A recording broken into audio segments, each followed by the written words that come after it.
Vários assuntos interessantes e importantes, de interesse, né, da opinião pública, ontem discutidos em reunião da Fiesc, da Câmara de Transporte e Logística.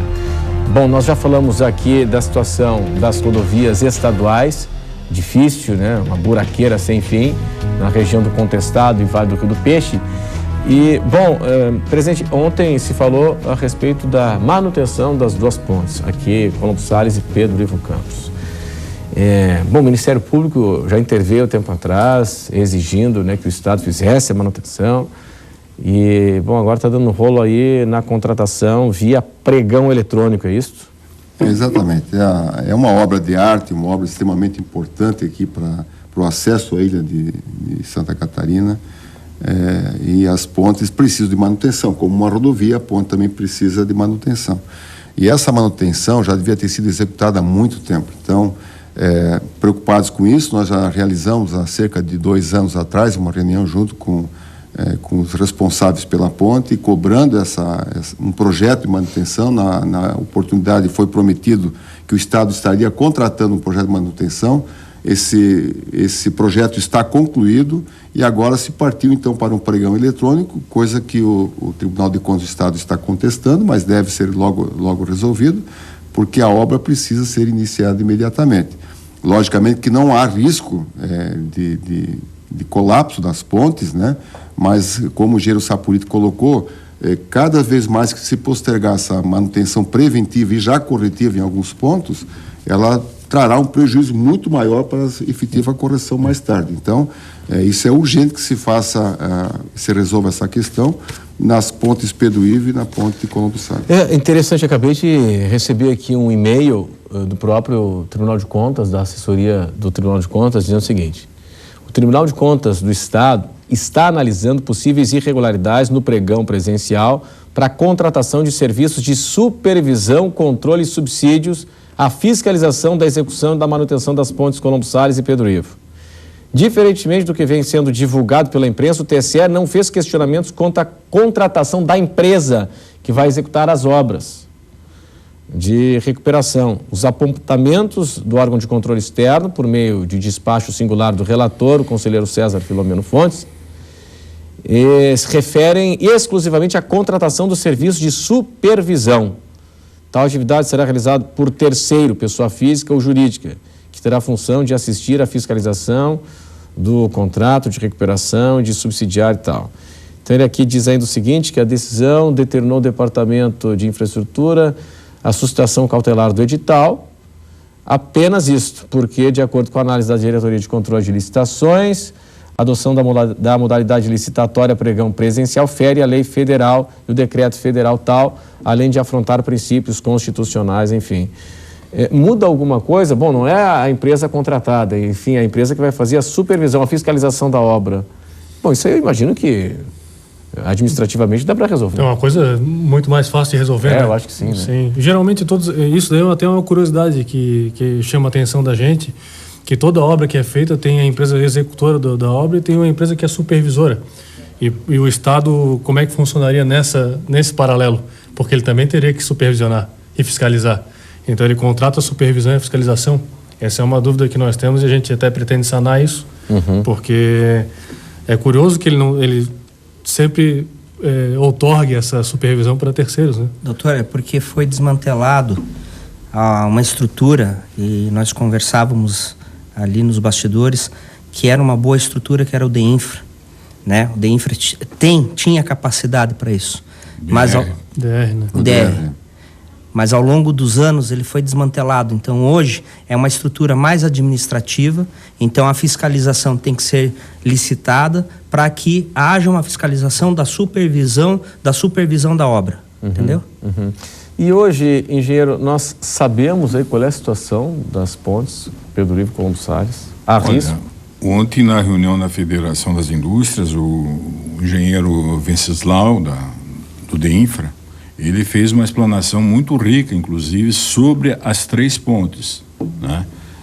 Sobre qual o processo que vai ser utilizado, o que está sendo feito na ponte Hercílio Luz, também no tocante à ponte Colombo Salles, E principalmente também na ponte Pedro Ivo, que é uma ponte que tem estrutura metálica. Sim. A ponte Colombo Salles é uma ponte com estrutura em concreto armado. Agora a Pedro Ivo é então é uma obra de arte que realmente preocupa quanto ao problema da falta de uma manutenção corretiva e contínua na obra. Pois é, e o que chama atenção, né, que parece que a gente não aprende, né, que o governante gosta de placa, né? O governante gosta de placa, ainda mais quando tem reeleição, placa, tá lá, bate na foto, sai no jornal, inaugurado pelo governador tal, pelo prefeito tal, enfim.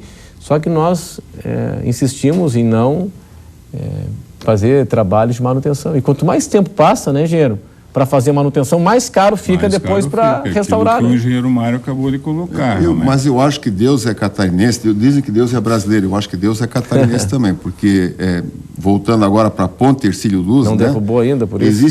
Existiram 5 pontes semelhantes à ponte Hercílio Luz. 2 ruíram e 2 foram desmanchadas. A única que está em pé é a ponte Hercílio Luz. Então, acho que aí é uma proteção divina, só pode. Porque a manutenção nunca existiu adequadamente, né? E ela está num estado bastante precário. Felizmente, eu acho que as autoridades agora tomaram consciência dessa necessidade de se recuperar esse monumento que é de Santa Catarina, e ela poderá, recuperada, trazer também um bom benefício, um grande benefício para a questão da mobilidade de Florianópolis. Então, ela é um elemento importante para a mobilidade e ela é uma referência de Santa Catarina. Então, acho que é responsabilidade nossa preservar esse monumento que temos em Santa Catarina. Eu me lembro que a ponte, quando ela foi entregue, em 1926, né? 1926. Foi feita em 4 anos. Em 4 anos, né? A reforma está levando 15, 16 anos. Eu me lembro quando ela foi entregue, me lembro não da época, óbvio, né? Mas do documento. Tem um documento de entrega pela empresa construtora que dá ali a garantia, né? A garantia da empresa com relação à ponte. E no próprio documento diz o seguinte: olha, mas para isso ela precisa de manutenção contínua, não sei o que, tal. Isso nunca aconteceu. Renato, é preocupante isso. E eu não quero assim apavorar nada. É o caso também, se nós formos pegar agora o caso da BR-101, é o caso da ponte Anita Garibaldi. Pois é, está havendo manutenção? Pergunta boa essa. Há 1 ano já que foi entregue. Há 1 ano que estão devendo a conta da luz para a Celesc.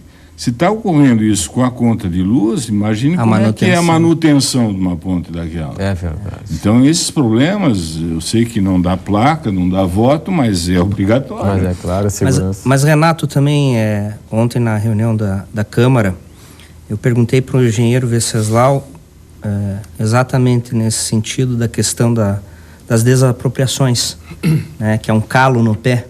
A obra fica pronta ou não pode começar porque as desapropriações estão travadas. Ele garantiu que o processo está a contento. Mas de qual obra? Da ponte Hercílio Luz, nas cabeceiras. Só precisam. Tem desapropriações. Precisam ser feitas.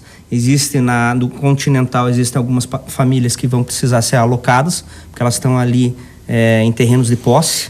E tem também do lado da ilha, tem já algumas questões que eles não querem judicializar. Muito embora já tenha uma senhora que, por causa da garagem, já entrou com uma ação na justiça. Então, assim, nós estamos falando também de um conjunto de questões que precisa... Exatamente, né? Então, da mesma forma como a Mário Aguiar fala que Deus é catarinense, eu acho que é o seguinte: a ponte Hercílio Luz, como nossas catarinenses, é uma senhora vigorosa e combativa aí, eu acho que a gente vai inaugurar aí... Eu tô otimista. Depois com o engenheiro Venceslau, e também falamos com outras pessoas que estão nessa comissão que o governo do estado reformulou, né? E que está dando mais transparência e mais toque exatamente para que as coisas aconteçam, que nós vamos ver sim a ponte Hercílio Luz reconstruída. Porque uma coisa que nós temos que deixar bem claro para a sociedade é o seguinte, que foi uma pergunta da Auresc. Quanto que sairia o custo para se desmontar a ponte e fazer uma nova? O mesmo valor para reconstruir o que está aí. Então... vamos refazer, né? E a gente pode observar que as obras realmente estão sendo tocadas, né? Sim, tá aos olhos vistos, né? E um detalhe importante é que o Mário falou, bem colocou, que ia ser importante para o transporte de Florianópolis. Eu digo mais, para o transporte metropolitano da região da Grande Florianópolis. Sim. Porque vai afetar o deslocamento, que já foi comprovado que é muito maior da região metropolitana para dentro de Florianópolis e precisa fazer esse escoamento. Ela vai ser essencial para isso. Muito bem. Bom, nós vamos agora para o intervalo e em instantes estaremos aqui de volta na sequência do Conversas Cruzadas na TV Com. Até já.